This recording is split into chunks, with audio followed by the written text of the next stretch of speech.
ও আমাকে দেখতে পাইছো বন্ধুরা, আমি চড়তে লেগেছি এ ময়ে। তো আমি হয়ে গেছি খুব মোটা মানুষ, তখন আমি চড়ে দেখছি, ট্রাই করছি যে মইখানটা থামছে না, থামে না। আর এই যে নাটা 1 ফিটিয়া চোদা ও এসে আমাকে ফের ঝুঁকাইছে ফেলার লেগে। তো ওকে আমি ইশারা করলাম যে হটবে হট, এতে ফের দেখছো ফের ঝুঁকাইছে। ওকে কিন্তু মারবো আজ, বিনা মেরে আমি ছাড়বো না আজ। 1.5 ফিটিয়া চোদা বদ খুব, দেখছো টাকলা চোদা কেমন ঘুরতে লাগলো বন করে। আর আমি মোটা মানুষ, দৌড়াইতেও পারি না, ওর পিছে পিছে এদের দৌড়িয়ে দৌড়িয়ে পালিয়েছে। তো বাকি তোমরা লাইক কমেন্ট ফলো করো, আর যে যে শেয়ার করেন একটু শেয়ার করে দাও এদের। ও গেমা আগে আমি ফাঁসে কেন বে, ওটি ফাঁসে কেন, মোটার লেগে ফাঁসে কেন? টাকলা 1 ফিটিয়া চোদা শালা, তোকে তো থাম, তুই থাম। এদগাই শালা, তুই এদগাই। আমি ফেঁসে গেছি না, তোকে পারি না, থাম। তুই খুব ড্যানেজ করছিস, আমি না মোটার লেগে ফেঁসে গেছি। হাই কপাল কি হলো, কত তুই হাঁকে রাগাছিস বে, কেন এত রাগাছিস?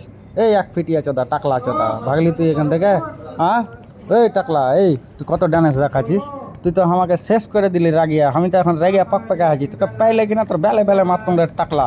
এর টাকলা 1 ফিটিয়া কোন ঠেকার, 8 ফিটিয়া।